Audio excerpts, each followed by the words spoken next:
Welcome to Behind the Paranormal with Paul and Ben Eno. Why are UFOs so interested in human military activity? Have they actually taken away pilots and military personnel? Are they planning an invasion, a rescue, or neither? Hello there, and welcome to the 347th edition of Behind the Paranormal with Paul and Ben Eno. I'm Ben, and those far-ranging questions came from my co-host and partner in the paranormal, my dad. So tonight we have two very special guests in studio with us this evening. But before we introduce them, it's time once again for our weekly paranormal contest. So last week's question was, what is the newest major airport in the world to be considered haunted? Well, Kelly Halstead from Windsor, Ontario was the first to get the correct answer, Denver International Airport, where a number of odd multiversal happenings seem to have occurred. The usual reason given is because the airport, which opened in 1995 and whose total facilities occupy some 53 square miles, is built on ground sacred to the native tribes. Who knows? Make your own decision. Kelly listens to us on the great WOMC in Detroit. All right, so maybe this week we'll check out something new. So this week's question is, where would you find the lake monster known as Hamlet? And no, it is not the River Avon in England. So be the first to get that answer right and win a copy of UFOs in Wartime by tonight's primary guest. We do welcome callers this evening, of course. I often forget to give the numbers, but here they are. Locally or from Canada, 401-766-1240, or from anywhere in the USA, 800-449-1240. Mack Maloney has been writing military adventure and science fiction books for nearly 20 years and is the author of some 30 tomes. It makes me sick. I've only written 7. These include the popular Wingman and Starhawk series, the Chopper or Ops series, and the fan favorite War Heaven. He grew up in the Dorchester section of Boston and was taught to read and write by the nuns at St. Anne's School. His father was a veteran of World War II, and he used to read military books all the time. As a kid, Mack himself started reading them, along with a lot of science fiction. After his words, wasting 4 years at high school, unquote, he somehow wound up in college and eventually received a B.S. in journalism. After that, it was on to grad school for a degree in filmmaking from Emerson College. He was a reporter, for 2 years after college before joining corporate America as a publicist for the General Electric Company. And we understand that there is a movie or two in the offing. Well, that's news to me. But okay, well, maybe we'll give you the good news. Okay, we know a lot of producers. This evening, we'll concentrate on Mack's new book, UFOs in Wartime, What They Didn't Want You to Know. Mack's website, mackmaloney.com, strangely enough. All right, also we have with us graduate student filmmaker William Barretta, or fondly known as BJ, who came to us all the way from Florida. Apparently I'm wrong about that. He's from Washington. Washington, D.C., yeah. Sorry about that. Yeah, that's okay. Let's just say Florida. It makes it sound more epic. Nicer weather. Somewhere in the multiverse up here in New came England. from Florida, yeah. All right, so he was doing some filming with us today. So, BJ, can you briefly tell us what you're working on? Well, I'm doing a documentary, and the working title is called "What Is the Paranormal?" But as I'm going through this journey as a filmmaker, as I delve into what the paranormal is, I think there's some deeper questions. And I spoke to you and your father today, and really more enlightening points of view. And just basically looking at the paranormal from the various points of view, from a theological point of view, parapsychological point of view, psychic. Skeptic, even got a quantum physicist now, trying to understand, what is this? What's going on? What's happening? And it's not going to demonize or evangelize one point of view over the other. It's just going to ask some sincere questions from some of the top experts in their fields regarding the paranormal. And if you don't mind, you can get more information on my website, www.bjbaretta.com. That's BARRETTA.com. BJBaretta.com. Yeah. Excellent.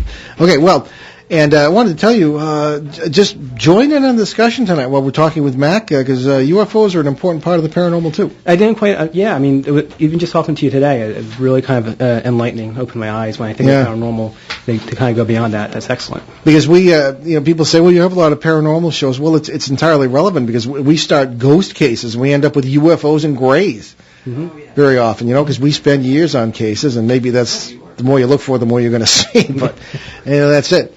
So in any case, I was what Ben usually says, Mac and BJ, welcome to the show, to Behind the Paranormal. Thank you. Glad to be here. Okay. Thank you. Mac, UFOs really do weave in and out of military history. Did you pick up material for this book while doing research for military books that didn't involve UFOs? Well, not exactly. I was having lunch with my editor about 3 years ago, and we were just kind of spitballing ideas, as they say. And I had mentioned to him that I had read a lot of military history when I was a kid, just because my father had it around the house. And I was also always interested in UFOs. And at some point, those two interests just merged, came together. And I had mentioned to the editor, I said, it just seems to me that UFOs show up more in wartime or when we're getting ready to go to war. And we actually talked a little bit about why that would be. Is it because, people are in airplanes, certainly in modern war, and they, are more likely to see something flying around up there with them, more people on the ground looking up because of airplanes flying. And so he said, this might not be a bad idea for a book, but it would have to be a nonfiction book. And the rest of my books have been novels. So he said if you wanted to try a nonfiction book, why not? And so we did. And that was about 3 years ago, and here we are. Okay, very good. I'm going to interrupt the conversation here because do we have a winner? We do. Okay, very good. Scott Guigan, Gogan, sorry about that, from Uxbridge, Massachusetts. And what was his answer? It was Lake Elsinore. Lake Elsinore in Southern California, the home of Hamlet, a rather refined and distinguished lake monster, obviously. Very good. Yeah, it goes around shouting pros at people. Well, congratulations, Scott. Maybe we can get Mac to sign the book here since he's with us in the studio. Rare treat for us before we send it. So what takes care of that? All right. So please continue, Mac. You were talking about we decided we were going to do this nonfiction book, and it actually took longer than I thought it was going to take. A novel usually takes anywhere from 7 to 8 months, let's say, and for the most part, you do some research, but you're making it up.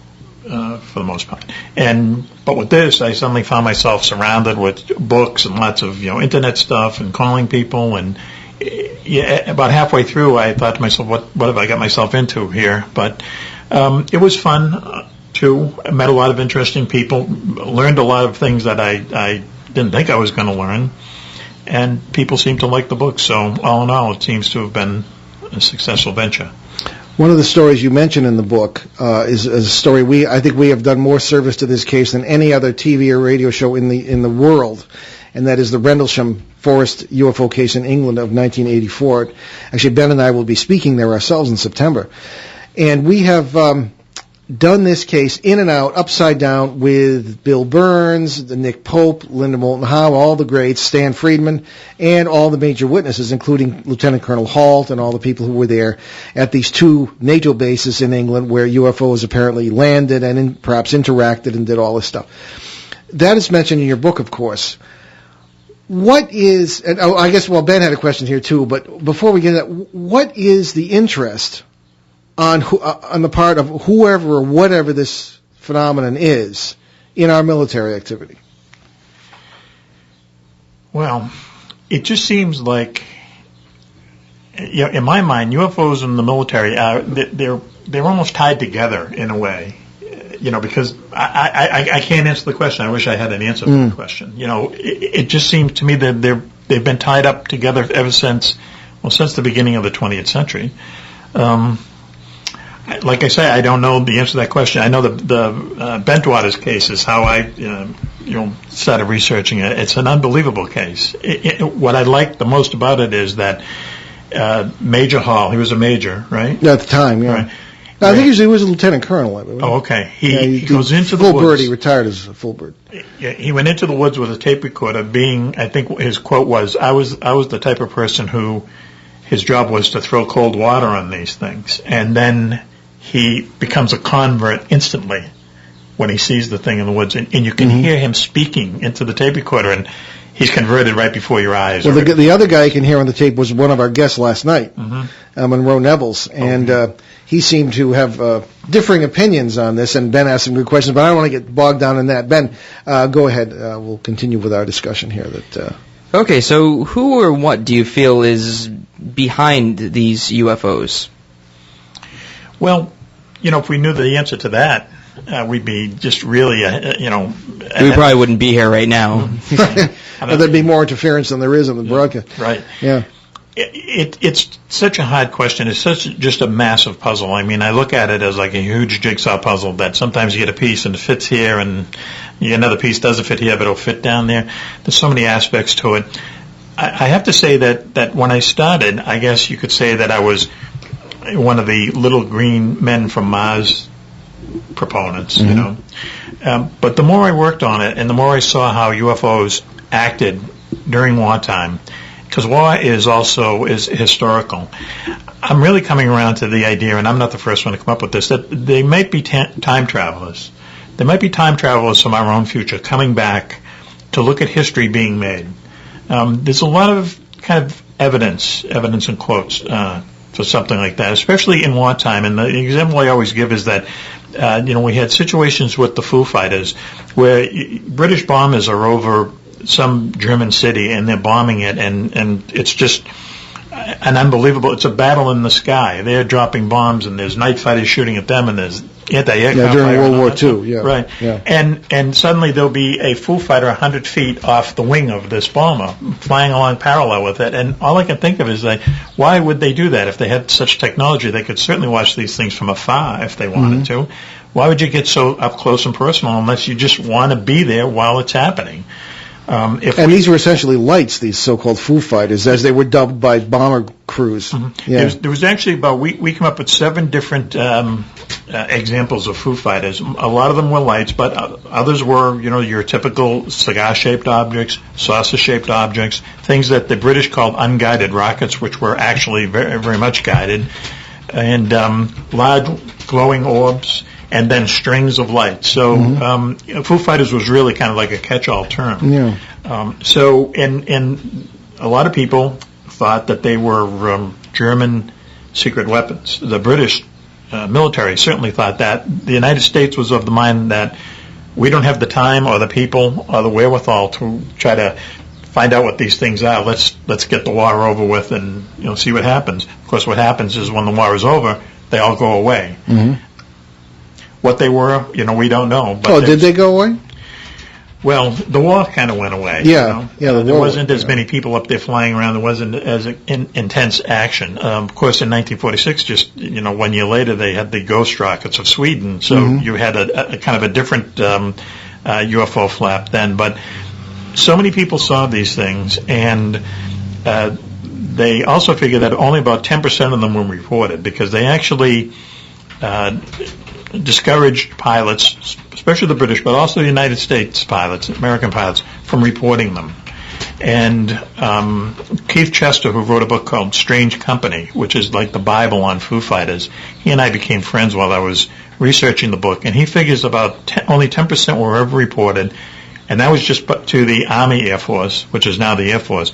None of the Navy sightings were ever really officially reported, and there were hundreds of them in the Pacific. People seem to want to think about Foo Fighters just strictly over Europe and Nazi super weapons, but there was a lot of them in the Pacific theater as well. Yeah. Okay. Do you have any questions at this point, BJ? Oh no, this is interesting. To make an observation. Yeah. What do you think of this, Mac? Stanton Friedman, the nuclear physicist, well-known grandfather of the UFO studies, been on the show many times, very good friend of ours, has suggested that the reason for their interest being the UFOs, whoever or whatever is piloting them or whatever they are, is because we are, in his words, about to become the Genghis Khans of the neighborhood. We have the technology to go out into space and bring with us our terrible weapons that we've used on each other. And he says what the UFOs are doing is monitoring us, checking us out, and maybe in some ways keeping us at home. Do you think there's any merit to that argument? Well, there's a lot of evidence that UFOs are very interested in our nuclear weapons. There's a major section in the book about the UFO incursions over our ICBM bases in the 60s and the 70s. Of course, Robert Hastings wrote the Bible on that. Yeah, we've had him on too. Yeah. And nukes. And we really dipped into his writing a lot to get the research for this book. There's definitely something out there that as I say, pays attention to our nuclear weaponry, and on many occasions, and this is, hasn't been publicized anywhere near to the extent that it should, on many occasions have shut down ICBM silos, have shut down entire bases of ICBM launch sites, up to 150 at a time. There's been actual instances where people have seen them land right next to the silo, possibly gone into the silo. There's been instances where they've shut off all the power, where they've retargeted ICBMs. That scares the daylights out of me. Retargeted to where? I've asked high-ranking officers, never gotten an answer. Right. I think you will never get the answer. This supposedly happened at Rendlesham. Right. Although Hall couldn't admit it because by treaty there weren't supposed to be any nukes at that base, but everybody knew there were, I guess. There definitely were a lot of instances where they would go into the missile silo after the UFO had come and gone, and they would find that the targeting systems had been tampered with. I've heard on several occasions that warheads were actually missing and were never found. That's a scary part. That's scary to think about. Yeah. There's a case, and it's not just us. There's a case in the Ukraine where, in 1986, a UFO appeared over what was then a Soviet ICBM base, started the launch sequence, and it was ticking down, and they're trying to call Moscow. Moscow, doesn't know what's going on, and it got to 20. Then it stopped. 20 seconds. 20 seconds, oh, and then Lord. it stopped and reverted back. So we were 20 seconds away from a launch caused by a UFO. But that's a new one on me. That was Peter Jennings was someone who was very interested in UFOs. I've heard that. Yeah. And he did a 3-hour special on TV shortly before he died, or a few years before he died. And that case is one of the major points that he hits. He was someone who, one of the problems is that a lot of the mainstream media don't want to touch this, but he was someone who was pretty high up there in the food chain of mainstream media who paid attention to this. Yeah. I bet I don't want to monopolize the questions here, or BJ. Well, no, we've been talking a lot about the Rendlesham case. I think we're all kind of sick of it at this point. No, sick of it. I wouldn't say sick of it. Might be. Yeah, well, there's definitely some other interesting stories out there that you have in your book. Do you want to cite some of your favorite ones? Well, I mentioned before the ghost rockets of 1946 is just a total mystery, and real quick I'll try to explain it. In 1946, in February and March, over Stockholm, Sweden, people started seeing these rockets, and there were hundreds of them. Sometimes they would fly alone, sometimes they were flying in twos and threes, maneuvering, taking U-turns, and so on. People would see them land in lakes. The Swedish military would go into the lake and nothing was there. It got to the point where the Swedish, are neutral that's just how their politics go, but they secretly asked Great Britain to send them some air defense radar, which they did, and they started picking these things up on radar, and that's a big step.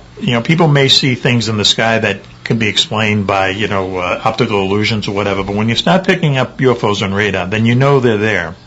So now they have situations where they're picking these things up on radar, and they're literally being seen by thousands of people. The Swedish government went to the U.S. and asked for their help, and they sent over Jimmy Doolittle, the hero of the 30 Seconds Over Tokyo raid and a war hero of World War II. He was briefed. He was there because he was working for Shell Oil at the time, but that was his cover story. He actually got briefed by the Swedish Defense Council, and they laid it out for him, and they said, our conclusion is that these are not of this earth. They tried to say that they were actually from Peenemünde, which was where the Nazis built their V-1 and V-2 rockets, but that was bombed out of existence, and they thought the Russians might be launching them from there, but there was nothing left there. They could not come up with any kind of an explanation what these things were. And then in the summer of 1946, a Swedish Air Force pilot actually got to ride alongside one of these things and got a close-up view of it. And when you see his description of it, it's the exact description of a modern-day Tomahawk cruise missile to a T. And later on, in 1986, one of the people on the Swedish Defense Council, as they called it, was interviewed by 2 UFO researchers. And what he said was, the only thing I can tell you is that what people were seeing back then were cruise missiles. But no one had the technology for cruise missiles back then. Well, this gets into the issue that's coming up frequently in a lot of the interpretations now that are coming out, and even to get not to mention Rendlesham again, but time travel and time slips, things we run into all the time in our paranormal work, little disjointed moments of time and space. Did any of those things explode, or did they all land in lakes? They either just disappeared from sight, or there was a number of them that would land in lakes for some reason. And there was one lake where they had a lot of witnesses to see one of them go in, and the Swedish military got there in a short amount of time, cordoned off the place, and sent divers down there, and they never found anything. Well, of course, the Germans essentially during World War II invented the cruise missile, if you will, the V1. V1 buzz bomb. Right. Buzz bomb looked just like a modern cruise missile, essentially, but it was noisy, and it sure the heck exploded. It exploded, and it was shot, and it was just shot. It would go on one single trajectory. Let's say these things, the ghost rockets, were seen maneuvering. They were seen flying in formation, taking 90-degree turns and so on, as if something intelligent was controlling them. And then once again, then they went away. They just suddenly went away. Okay, let me ask you a question, BJ. Yeah. In the course of your work for your film, has anybody besides us ever mentioned UFOs? Well, I got to be honest with you. I was up until today when I spoke with you. When I thought of UFO, I thought of just kind of the traditional kind of layman's kind of thought that extraterrestrial, of this world, or not of this world, but of this existence or universe, alien visitors coming to visit us, and I was thinking more of consciousness. When I think of the paranormal, I think you're talking about your consciousness or spirit, and if that exists after you die, kind of like deeper meaning. Does life have meaning? Meaning after meaning of life after death. But in talking to you and just kind of my research, I come to realize paranormal and the consciousness and what we observe and what we perceive beyond our five senses, perhaps. Because we're so limited by our five senses. So some of the things that you were mentioning before, and I think you mentioned in my interview, that perhaps, maybe it's not an extraterrestrial per se, but, a time shift or something that had happened or something that will happen. So I guess the one thing that I've kind of learned in this documentary is that, you can question everything, but it's hard to, talk to Matt. Nobody knows what the answers are. I mean, if thousands of people are witnessing this, and they're, if you ask anybody, they've had a paranormal experience, or they saw something, they felt something, it seems to be pretty universal. What is that? I don't know if we can prove it, but I think there's, lots of great, avenues to consider. That's true. Well, Mac, it's always interesting to see how UFOs seem to imitate, or at least be seen in, the context of the time. The so-called scare ships of the 1890s, which, interestingly enough, here I go again, happened around the Rendlesham area, all right, Eastern England, East Anglia, and onward. It's Zeppelin-like aircraft, or blimps, as you might say today, or the sightings in northern Scandinavia in the 1930s, being seen as airplanes. What do you think could be the implications of this? Should people just interpreting them as things from their own time, or what? I don't know. It's as you were saying before. These time slips is something that we could never understand. I don't think, but they seem to happen. The scare ships over East Anglia in 1909, people saw what they believed were Zeppelins. The only problem was that the Germans did have a Zeppelin, but it did not have the range to make it from Germany to England and back. Everyone knew that Germany and England were going to go to war eventually. But this was 5 years before the war started. And plus, these scare ships were seen going, they were clocked going 250 miles an hour. And even these days, even our modern blimps can only go for about 50 knots, let's say. So people seem to have been seeing something that was out of time, just a little bit out of time. And in the Ghost Fly of 1933, once again, they're seeing these very odd airplanes flying over this very desolate part of Sweden. No airplanes have ever been seen or existed before or since. And then we have these ghost rockets that appear to be Tomahawk cruise missiles 40 or 50 years before their time. It's almost like something is just a little bit off. And once again, it's maybe a lot off. A lot off. We just can't figure out what it is. Yeah. Okay, well, we're going to take our commercial break, and you're listening to Behind the Paranormal with Paul and Ben Eno on WOON 12. I always want to say CBS. WOON 1240 AM and ONWorldwide.com in New England's beautiful Blackstone River Valley. Stay with us.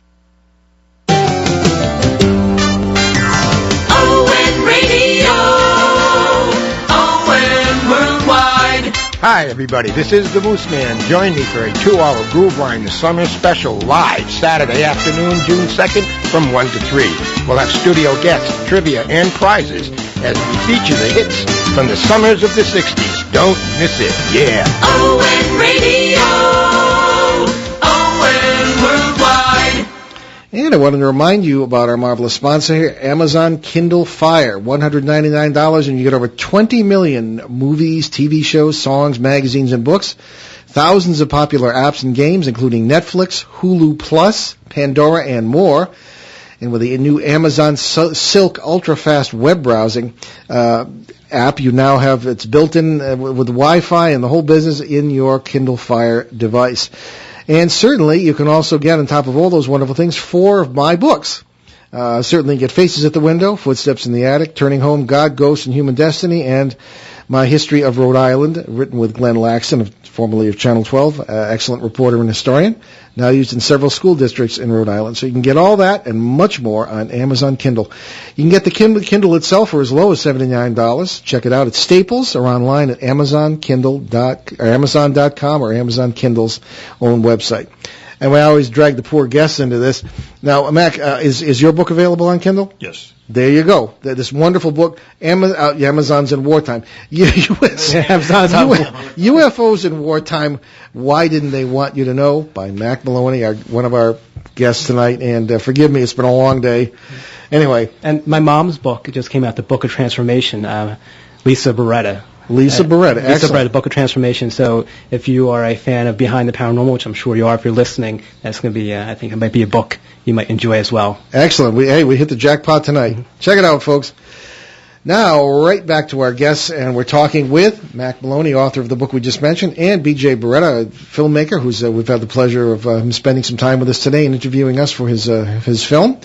And Ben, take it away. You know what's always really fun to bring up is always the infamous Project Paperclip, where right after World War II, the Soviets and the Americans sort of divvied up the Nazi scientists and all the crazy things that came out of it, like Werner von Braun going to NASA. But there was also the little-known Nazi scientist that came out of it, like, I forgot his name. Can't remember his name for the life of me, but he supposedly created an anti-gravity machine. That SS Colonel? No, different guy. No, not the guy who created the Glock, a different thing. Oh. But he, in an interview, someone was like, oh, how'd you come up with this? He was like, oh, aliens told me how to do it. And everyone was like, oh, little green men. But then there's also the infamous Thuler cult that dealt with had all these psychics and all this stuff. And it was really, really weird. So the Nazis were into some really weird stuff. And right after World War II, we had all this crazy stuff happen in the United States. So, Mac, do you attribute anything from that to the UFO explosion, you could say, after World War II in the United States? No. And I'll tell you why. The Americans and the British, at one time I mentioned before, thought that what people were seeing over Germany, the Foo Fighters, were German secret weapons. And there's a lot of people who still kind of continue in that vein. But here's why it wasn't. First of all, in 1943, when the war was just about half over, the Germans introduced their first jet fighter as the first jet fighter ever to enter combat, the Me-262. And it was an advance, there's no doubt about it. But Germany was so poor of resources, or so resource poor, that the cockpits of those jets were made out of plywood. They didn't have the steel and the metal and the rubber and the plastic to actually make the cockpits out of what they should have been made out of. That's just an example of how Germany was losing all of its resources by this time. Oil, ball bearings, gasoline, rubber, things like that were all in very short supply for them. So where would they have got the resources to build these things that people think were these great secret weapons? Number two, there's not one instance during World War II of a Foo Fighter firing on any of our airplanes, British or American. Number three, the Germans saw Foo Fighters too, and at the end, and so did the Japanese. And at the end of the war, there were intelligence briefings between the former enemies, and basically what happened at the end of those briefings, or during those briefings, was the Americans would say to the Germans, "We thought they were your secret weapons." The Germans said to us, "We thought they were your secret weapons." Same thing happened with the Japanese. And the number one, the major point of why Foo Fighters were not German secret weapons, other than the fact that there was never any instances of them firing at our planes, is if they had this technology that was displayed in what Foo Fighters could do, why did they lose the war? If these were their weapons, there's no way they would have lost. So this whole idea that these are somehow Nazi secret weapons, I think it's bad in a way, because it continues kind of the Nazi way of thinking into our modern day, and I don't think that's a good idea for anyone to be spending time on. I know there are some UFO writers who kind of write about that a lot, but I think they should be spending their time on other things. And and of course, you're right, Warner and Braun and a lot of German scientists came to the United States, and they're basically the reason we went to the moon. I mean, German Nazi scientists put us on the moon, and the other half went to Russia, and they almost put them on the moon. They certainly got the first satellite up there at Sputnik. A lot of space, the space race was run by Germans on either side, but there's nothing to this idea that they had anti-gravity machines or anything like that, because look what happened. Look at the outcome of World War II. Well, it's true. It's just fun to bring up, because it's always fun to talk about conspiracy theories and stuff on the air. I mean, just look at George Noory. Always has his conspiracy theory hour. Yeah. All right, Mac, I was going to ask you, let's move up to the early 1950s. 1952 was sort of the year of the UFO, at least as we look back on it. And there seemed to have been dogfights almost between UFOs and at least U.S. Air Force personnel, Canadian Air Force aircraft. And what was going on in 1952 that was so big? UFOs over Washington and all this. Go ahead and tell us about that. I don't know. Once again, it's one of these things that it's another piece of the puzzle that no one can figure out. But the main thing that happened in 1952 was on two successive weekends in July of 1952, on Saturday nights, just hordes of UFOs showed up over Washington, D.C. They buzzed the White House, they buzzed the Capitol building, the Pentagon. They buzzed two airports there. They were seen by airline pilots. They were seen by airliners full of passengers. Jets were scrambled. At one point, a jet fighter was actually surrounded by UFOs. They were picked up on radar at two different air bases down there. And lots of people on the ground saw them. And the first time it happened, the Air Force tried its best to cover it up, as usual. And it actually turned out that a gentleman named John Rupert, who was the head of Project Blue Book, was in Washington, just coincidentally, that weekend.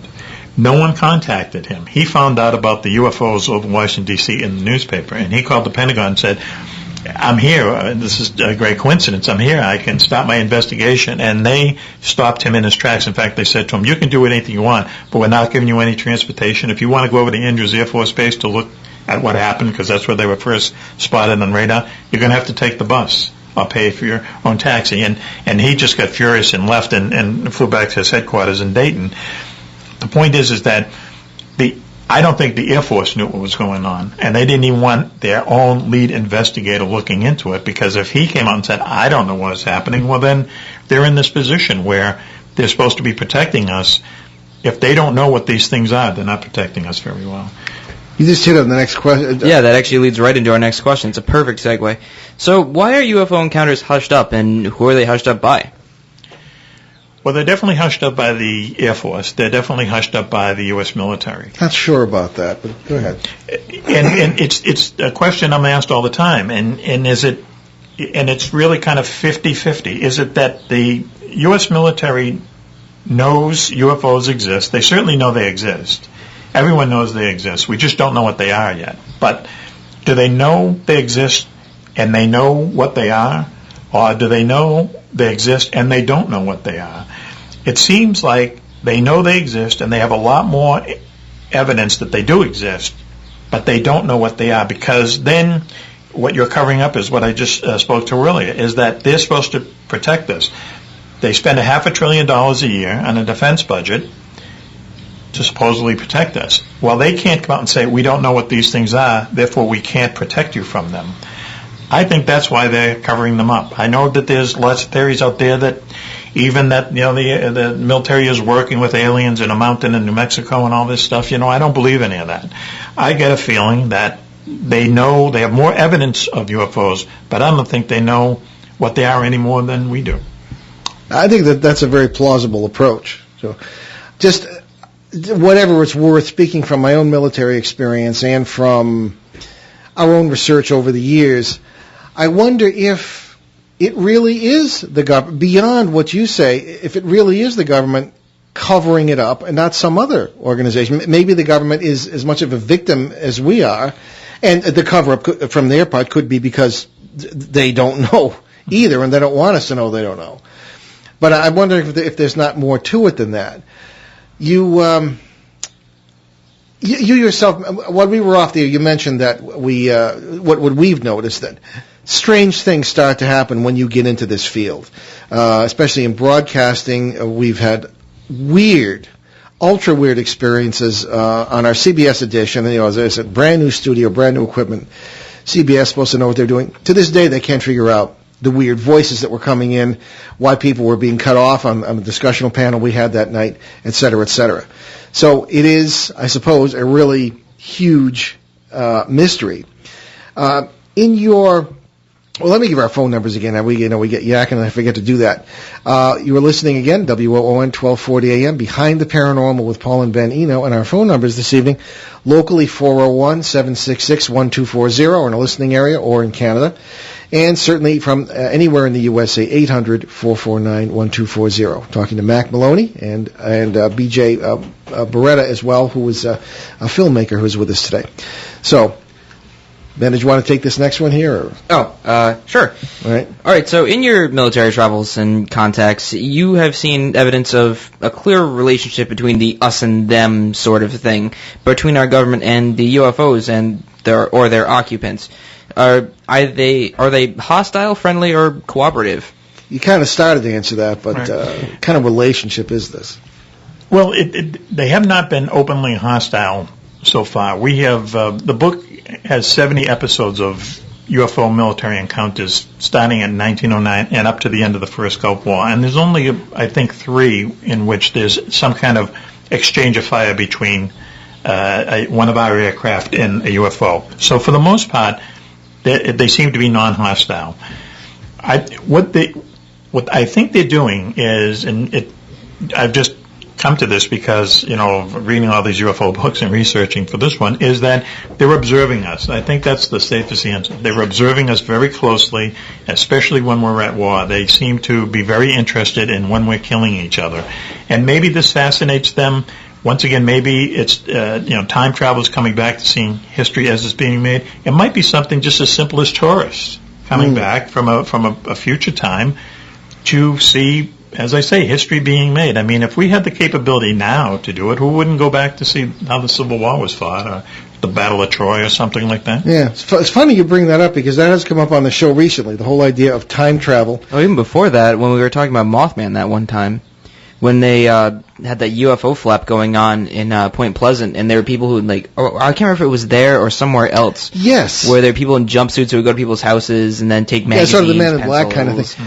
Yeah, I remember John Keel's descriptions of these people coming to people's houses and asking, and some of them were in Air Force uniforms, but their insignia were in the wrong places, like they didn't know how to wear the uniforms, didn't know how to shake hands, and would pick up things like an ashtray and ask if they could keep it, or a pen, and walk as if they'd encountered, some great antique deal at Sotheby's or something, and only to disappear in some black car. I mean, the time travel thing does seem to be coming up a lot. I spoke with a policeman in England who had witnessed one of these landings or near landings, and he and his partner described, I talked to both of them, it's 20 years ago, but the thing hovering over the road with windows and people looking out at them from the windows. I mean, is tourism? I can't think of any better explanation. The magic school bus It of might the be as cosmos. simple as that in some of these cases. On the other hand, especially with our multiverse approach, we seem to encounter all sorts of different critters out there who have seemingly nothing to do with each other, with different agendas, doing different things in different ways, in different craft, different races, all coming in from parallel worlds, if that's how you interpret it. So you may have time tourists, you may have hostiles, you may have friendlies, you may have neutrals, and you probably do. So I can see why anybody in the Air Force would scratch their heads. What do we do about this? There's a simple way to get the military to kind of own up to this. And I just started talking about this a few months ago, and then a few other people have caught on to it, is a lot of times people will come up to UFO researchers after they've given a speech or whatever, and they'll be veterans, and they'll say, if only I could tell you what I saw. Yeah. But I've been told not to tell you. Yeah, people call this show say that. So Radar the thing to do is, how about this? How about petitioning the Pentagon to give blanket amnesty to anyone who's been told not to talk about a UFO sighting they saw during their time in service? There'll be there's no ramifications. You're not going to lose your pension. You're not going to be embarrassed. You're not going to be ridiculed. Let these people come forward with a clear conscience. Let them report what they've seen. I can tell you, at the very least, we'll have an avalanche of new sightings to study, and that will get us that much closer to figuring out what the UFO puzzle is. And if the Pentagon doesn't go along with something like this, and there's a precedent for it, then we know they're hiding something. So it's a win-win. And the precedent is the people who were able to overturn don't ask, don't tell. That was the policy of the Pentagon for a long time, and the people whose agenda was to get rid of that just embarrassed the military on a daily basis for about 8 years until the military finally said, okay, forget it, we're gonna do away with that policy. They embarrassed the people. They embarrassed them in the media. That's how you do it. I don't think a petition will work, but they embarrassed them in the media on a constant basis, and they finally did away with it. I think the same thing could be done with this UFO amnesty plan. Well, you're familiar with Steve Bassett and his efforts to use the White House website, which has a process for petitions, and he got 20 times more signatures than they needed, and they just blew him off. Right. That might be one approach to this. On the other hand, there does seem to, at least to me, there seems to be a genuine terror on the part of anybody who knows anything about this. And I wonder, and Steve doesn't care whether whether this is true or not. He wants to know if the truth might be so terrifying and beyond our understanding that might be what the thing is. But anyway, we have a caller. And hello, welcome to Behind the Paranormal. Hello?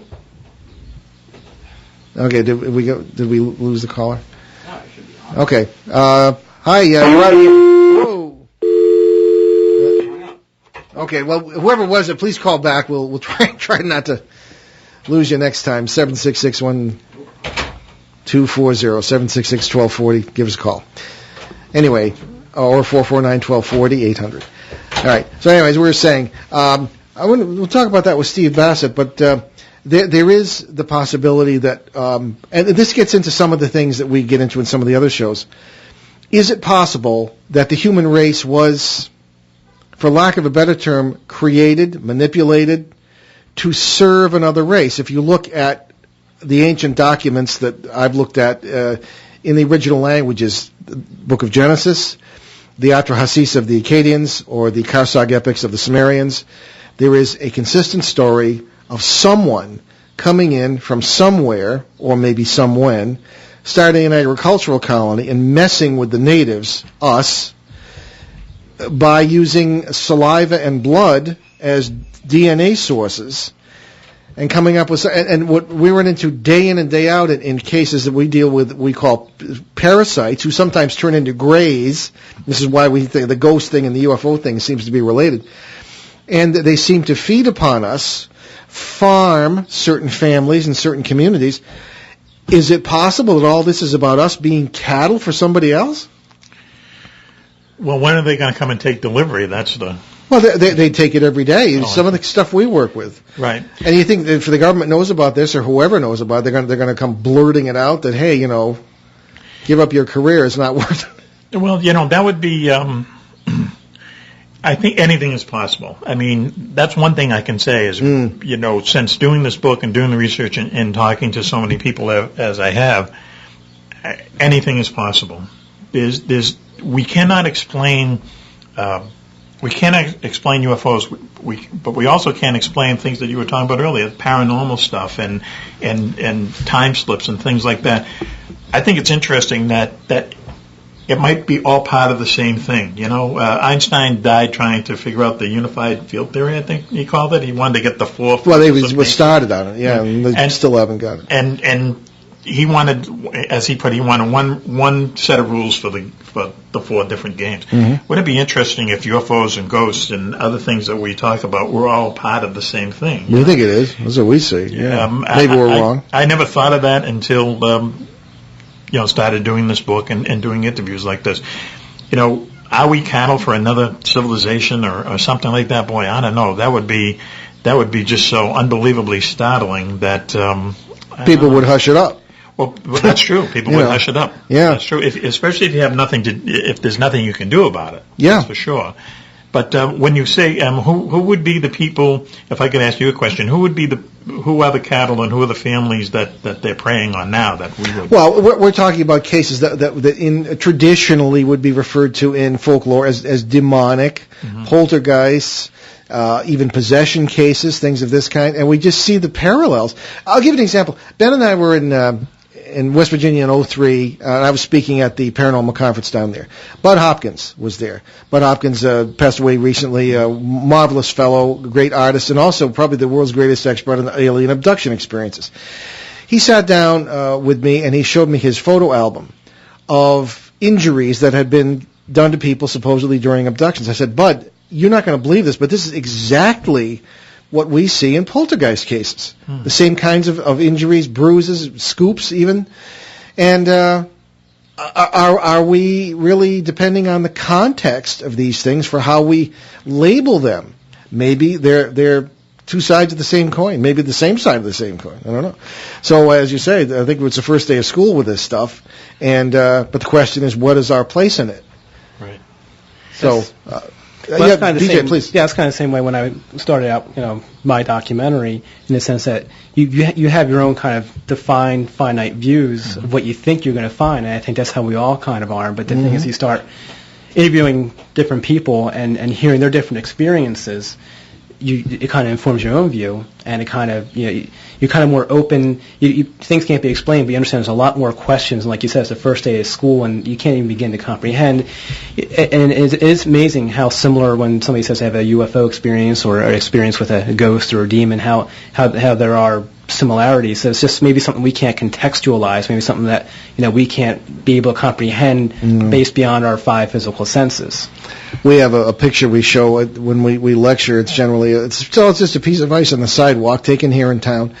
And if you look at it, it was around Christmas time, and you can see the big belly and the bag of toys and waving. Santa Claus, right? Because our minds will take things and assemble them into something we can understand, whether through our auditory senses or visual. And there we sort of have it. Okay. And I think of one kind of last question here on the issue of hostility here, Mac. I was a kid in Connecticut Valley, East Hartford, right next to Glastonbury, in the early 50s, and I heard stories of a crash of a National Guard plane that had been up chasing. The kids said they were chasing a UFO in 1952, the year before I was born, and it crashed in Glastonbury, Connecticut, as one of a number of examples. And was it shot down? It supposedly ran out of fuel and crashed, but there was a fire, which indicates either the thing was armed or was full of fuel. The pilot was killed. There are stories I thought I read in your book too. That there was one pilot was missing after the plane was taken. Can you really say that there was no hostile action here, or that nobody has been lost on our side, so to speak? Well, there's definitely been pilots lost. That episode that you referred to happened over the Great Lakes in the 50s, where a jet fighter was sent to intercept a UFO, and they were watching this them merge on radar, and when the two blips merged, only they just turned into one big blip, and no one ever saw the airplane again. Yeah, right. There's an incident that we take up in the book in the beginning or the end of the first Gulf War, where an F-16 shoots at a UFO and possibly shot it down. But there's just so many UFO sightings, whether by civilians or military. But let's take the military for instance, where planes chase UFOs and so on, and the number of instances where there's any kind of hostile action, let's say firing weapons back and forth, are really, really low. So I think it really goes more to the thing where they're observing us. They want to keep their eye on us. They definitely want to keep their eye on our military and what our military is up to. But I just don't think that they've showed that much hostile intent up to this point. Okay. All right. Well, we're just about out of time. I want to thank our marvelous guest, Mack Maloney, author of this terrific book, UFOs in Wartime, and our good friend, B.J. Baretta from Washington, D.C., we'll get that straight for once, who's been up filming with us today. So I want to just tell us, we did that. Okay, we have. Okay, thank you, Ben. I should know not to doubt your abilities. You always do a fine job as producer here. I try. We got our winner's address. Anyway, just suggest you contact us through our website, BehindTheParanormal.com. You can certainly find all about our guests, past, present, and future on that. You can also find a link to our main site, NewEnglandGhosts.com, which has a lot of articles about what we talk about on the show. You can also buy my books, as well as our guests. Certainly, and subscribe to our newsletter, which comes out once a month. And you can also apply to be a show reporter. We have reporters pretty much all over the world now who let us know what's going on in their areas from the paranormal standpoint. So wait, we don't have any other announcements? Yeah. Well, just saying, okay, well, we have nearly 400 free podcasts on our show. Then they are available at www.behindtheparanormal.com. Well, we should say that we will be in Torrington, Connecticut on July 19th to speak there, and also Suffolk, England. That's the exact time hasn't totally firmed up yet, but we should be in the village of Woodbridge on September 22nd. It's a Saturday. So just watch out for more information on that. Watch more information on that. We have a lot of listeners there. They love you, Ben. They love you in East Anglia. I know. Now just continue with the closing, okay. Please. All right. Of course. So many thanks to our producer, the great Ben himself. And we won't see you live next Monday, May 28th. It is here on ONWorldwide.com or WOON 1240 AM. It's Memorial Day here in the United States, and we'll be taking the day off. The show will be a rebroadcast, but we will be back live with you on June 4th.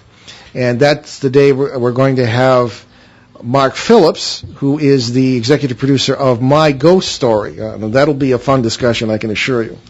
All right. So on our regular CBS edition of Behind the Paranormal on Sunday, May 27th in Boston, Pittsburgh, Detroit, and Seattle, we'll host a show that many of you have been looking forward to, the great 2012 debate between authors D. Erlon, a believer in the implications of the Mayan calendar, and Dr. Chris Keating, who claims that nothing weird is going to happen at all. So don't miss it. We leave you this evening with a quote from our dear friend Albert Einstein. Quote, "The world is a dangerous place to live. Not because of the people who are evil, but because of the people who don't do anything about it." Unquote. So thanks for joining us on our great cosmic journey, and we will see you next time. Return to this radio frequency 167 hours from now for another edition of Behind the Paranormal with Paul and Ben Eno.